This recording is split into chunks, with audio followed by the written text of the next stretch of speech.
Hi everyone, welcome back to our YouTube channel Lakshmi vlogs 009. అందరూ ఎలా ఉన్నారు? బాగున్నారా? బాగుండాలని మనస్ఫూర్తిగా కోరుకుంటున్నాను. వాటి వ్లాగ్ వచ్చి సండే వ్లాగ్ అండి. ఇది సిస్టర్ వచ్చింది, అందుకని స్పెషల్గా దోశ చికెన్ కర్రీ చేశాను. ఈ కాంబినేషన్ ఎంతమందికి ఇష్టం అండి? ఎంతమందికి ఇష్టమో కామెంట్స్లో చెప్పండి నాకు. చికెన్ దోశ సూపర్గా కుదిరిందండి, చాలా బాగా వచ్చింది. సిస్టర్ వచ్చారు, అందువల్ల స్పెషల్గా చేశాను. సండే అంటామనే కానీ అండి, ఆడవాళ్ళకి రెస్టే ఉండదు. ఎంత పని చేసినా ఆడవాళ్ళకి రెస్టే ఉండదండి. అది ఆదివారం అనే కాదు, సండే అనే కాదు, ఎప్పుడైనా కూడా పనేను. సండే ఇంకొంచెం ఎక్కువ ఉంటుంది అంతే, దానికి మించి ఇంకేం ఉండదు. ఆ రోజు ఎన్ని స్పెషల్ చేశానండి.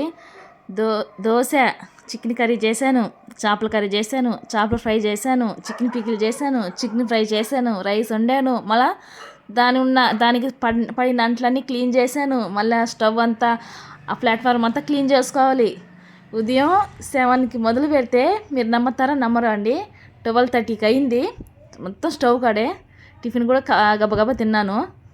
సిస్టర్ వచ్చింది కదా, అమ్మాయి ప్రెగ్నెంట్గా ఉంది కదా, టయానికి పెట్టాలి కదా అని కొంచెం ఫాస్ట్గా చేశాను. తన కోసమే అన్నీ చేశాను, కానీ పాపం తను తినలేకపోయింది. ఇప్పుడు 8th మంత్ కదా, సరిగ్గా ఫుడ్ తినడం లేదు. అమ్మాయికి ఇప్పటి నుంచే భయం వేస్తుంది, దిగులు పడిపోయి ఉంది. ఏం పెట్టినా తినడం లేదు. వద్దు అంటుండింది. ఇంక నేను తిట్టి అరిచి పెట్టాను. అలా కొంచెం లైట్గా తినింది. ఇంకా నెలల దగ్గర పడేకుంది. ఆడవాళ్ళకి అలా ఉంటుందండి, కొంచెం ఇబ్బందిగా, ఏం తినబుద్ధి కాదు, కొంచెం ఇబ్బందిగా ఫీల్ అవుతారు. ఇదిగోండి మా చెల్లెలు కొడుకు, మా సిస్టర్ వాళ్ళ కొడుకు అండి. ఆ పిల్లోడు ఉంటే అక్కడ అంతా నవ్వాను. అలా మాట్లాడతాడు, చిన్నపిల్లకాయల మాటలు బాగుంటాయి కదండి. తను మాట్లాడేది ఇంకా నవ్వొచ్చేస్తుంది. వాళ్ళ తాతయ్య తీసుకోపోతా అన్నారు, కానీ నేను వద్దు తీసుకోరా అని చెప్పాను, అందుకని తీసుకొచ్చింది. వాళ్ళ తమాషగా మాట్లాడతానండి. తన మాట రికార్డ్ చేయాలనుకున్నాను, కానీ కుదరలేదు. చెప్పాను కదా స్టవ్ కూడా సరిపోయిందని, ఇంకా ఎందుకులే అని చెప్పి చేయలేదు. ఇదండి ఫిష్ తెచ్చాడు, వాళ్ళు టిఫిన్ అంతా పెట్టేశాను, వాళ్ళందరూ తినేశారు. ఫిష్ తెచ్చారు, ఫిష్ అంతా క్లీన్ చేసుకొని ఇంకా ప్రాసెస్ మొదలు పెడుతున్నానండి. సండే అంటే చేపలు కాడ లేట్ అయిపోతాయండి క్లీన్ చేసి కట్ చేసేది. మామూలుగా అయితే చేపలు కానీ తీసుకుంటే వాళ్ళు కట్ చేసి మొత్తం క్లీన్ చేసి కడిగి 2 times 3 times కడిగి కవర్లో వేసిస్తారు. ఈ సండే రోజు మటుకు వాళ్ళు ఖాళీ ఉండరు, అంత బిజీ అయిపోతారు. కనీసం కడిగి కూడా ఇవ్వలేదు ఈసారి. అలాగే కట్ చేసి అలాగే ఇచ్చి పంపించేశారు. ఇంకా అదంతా క్లీన్ చేసుకుంటా ఉన్నాము. ఆ పైన క్లీన్ చేసేది కూడా సరిగ్గా చేయరండి, అక్కడక్కడ వదిలేసి ఉంటారు. వాళ్ళకి టైం అయిపోద్ది కదా, చాలామంది వెయిట్ చేస్తుంటారు. ఇంకా అందుకని ఏదో చేసామన్నట్టుగా గబగబా క్లీన్ చేసి ఇచ్చేస్తారు. మళ్ళీ మాకు డబుల్ పని. ఇంటికి వచ్చి మళ్ళీ అవన్నీ ఉన్నాయా లేదా చూసుకొని క్లీన్ చేసుకొని చూడండి ఎంత వేస్టేజ్ వచ్చిందో. మామూలు అప్పుడైతే కొంచెం పర్వాలేదు, బాగానే చేస్తారు. ఈ సండే అప్పుడేనో కొంచెం ఉప్పు నిమ్మరసం వేసి క్లీన్ చేసుకోవాలి. అలా క్లీన్ చేసుకుంటే కొంచెం ఆ నీసు వాసన స్మెల్ అనేది రాదు. లేదంటే ఒక్కొక్కరు ఇష్టపడరు ఆ స్మెల్కి. ఆ 2 కానీ వేసి కానీ క్లీన్ చేసుకున్నామంటే ఆ స్మెల్ అనేది రాదు. ఇక్కడ శుభ్రంగా క్లీన్ చేసుకున్నాను. నేను చాలా టైమ్స్ కడుగుతానండి చేపలు. అస్సలు నీసు వాసనే ఉండదు నేను కానీ వండితే. మా హస్బెండ్ అసలు ఇంతకుముందు తినేవాడే కాదు, అటువంటిది ఇప్పుడు ఒక 2 years నుంచి తింటున్నాడు చేపలు. ఇలా ఫ్రైకి కొంచెం ఉప్పు కారం అల్లం వెల్లుల్లి పేస్టు అవన్నీ పొడులన్నీ వేసి కలిపి పెట్టుకున్నాను. చింతపండు నానబెట్టుకున్నాను, రైస్ కడిగి పెట్టుకున్నాను.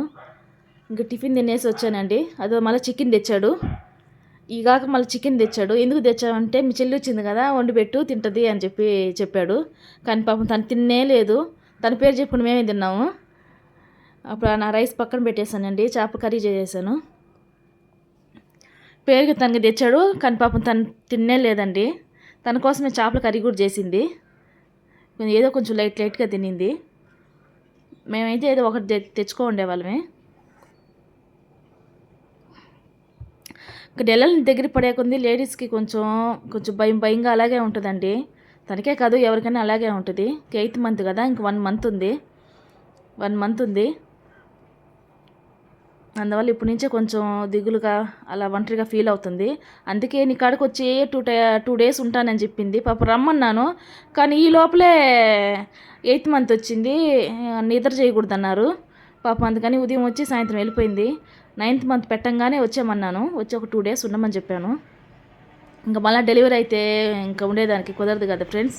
అందుకని ఇక్కడ చేపలు ఫ్రై చేసుకుంటున్నాను. అన్నం అయిపోయింది, చేపలు ఫ్రై చేసుకుంటున్నాను.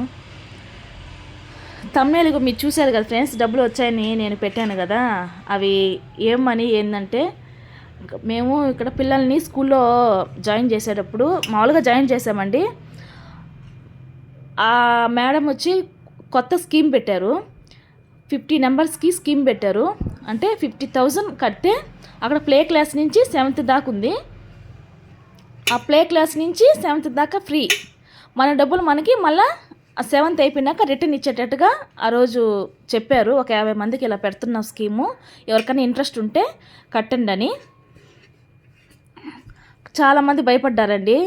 అంటే అదేంటి ఇది మళ్ళీ కట్టి తిరిగి ఇచ్చేసేది ఏంటి, నిజమేనా అబద్ధమా, మోసం ఏమన్నా ఉంటుందా అని చెప్పి ఆ రోజు చాలామంది కట్టలేదు. ఆ రోజు మా పాప క్లాస్ వచ్చి ప్లే క్లాస్ అండి, ప్లే క్లాసు ఎల్కేజీ అండి, ఎల్కేజీ అప్పుడు పెట్టింది స్కీము.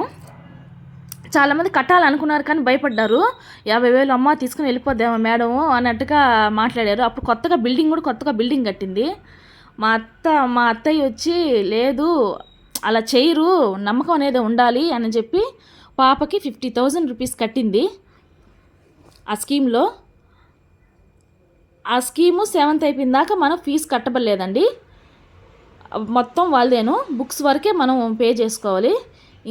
ఇంకే మనీ మనల్ని అడగరు. ఫీజు వరకు బుక్స్, ఇంకేమైనా వ్యాన్ ఫీజు అవన్నీ మనం పెట్టుకోవాలి. అలాగా స్కీమ్ పెడితే మేము అలా అప్లై చేసి కట్టామండి 50,000. ఆ 7th అయిపోయినాక మన డబ్బులు మనకు రిటర్న్ ఇచ్చినట్టుగా ఒక బాండ్లో రాసి సైన్ పెట్టి ఇచ్చిందండి. అలాగే ఆ మేడం గారు మాట చెప్పినట్టు 50,000 7th అయిపోయిన దాకా చదివిచ్చి అయిపోయినాక టీసీ ఆ డబ్బులు చేతిలో పెట్టిందండి. మాట చెప్పినట్టు మాకు ఏమి ఇబ్బంది పెట్టలేదు మేడం, చాలా మంచిది, చాలా బాగా చూసుకుంది. ఏదో మేము డబ్బులు కట్టేసాం కదా, పట్టించుకునే అవసరం లేదులే వీళ్ళని అన్నట్టుగా కూడా కాదండి. చాలా మామూలుగా అందరిని ఎలా చూస్తుందో అందరిని అలాగే చూసింది. మేమేదో డబ్బులు కట్టాం కదా, ఇంక వీళ్ళదే ఉందిలే, వీళ్ళు వెళ్ళారు కదా అంటే మధ్యలో వెళ్ళిపోతే మన డబ్బులు మనకి ఇవ్వరు. అక్కడ పక్క మెన్షన్ చేసింది, మనం 7th దాకా ఉంటేనే మన డబ్బులు మనకు రిటర్ను, మనం మధ్యలో వెళ్ళిపోతే అది మన ఇష్టము, డబ్బులు అయితే రిటర్న్ ఇవ్వదు, ఇంకా మళ్ళీ వచ్చి మనం అడిగేదానికి లేదు. అందుకని 7th దాకా ఆ స్కూల్లోనే మేము చదివించాము. స్టడీ కూడా అంతా బాగుంటుందండి. మేడమ్స్ కూడా పిల్లల్ని చాలా బాగా చూసుకుంటారండి. చిన్నపిల్ల కానీ మా పాప అక్కడే చదివింది. నా కాడికన్నా ఇంకా మేడమ్స్ కంటే ఎక్కువ పెరిగింది నిజం చెప్పాలంటే. చాలా బాగా చూసుకుంటారండి పిల్లల్ని. అలాగే మేడం చెప్పినట్టు టీసీ డబ్బులు అంతా పర్ఫెక్ట్గా చెప్పినట్టు ఇచ్చేసిందండి. అదేనండి, అందుకే పెట్టాను, మీకు షేర్ చేసుకున్నాను. ఇంకేదైనా మీతో షేర్ చేసుకోవాలి కదండి. మా వీడియో కానీ నచ్చినట్లయితే సబ్స్క్రైబ్ చేసుకుని లైక్ చేయండి, షేర్ చేయండి.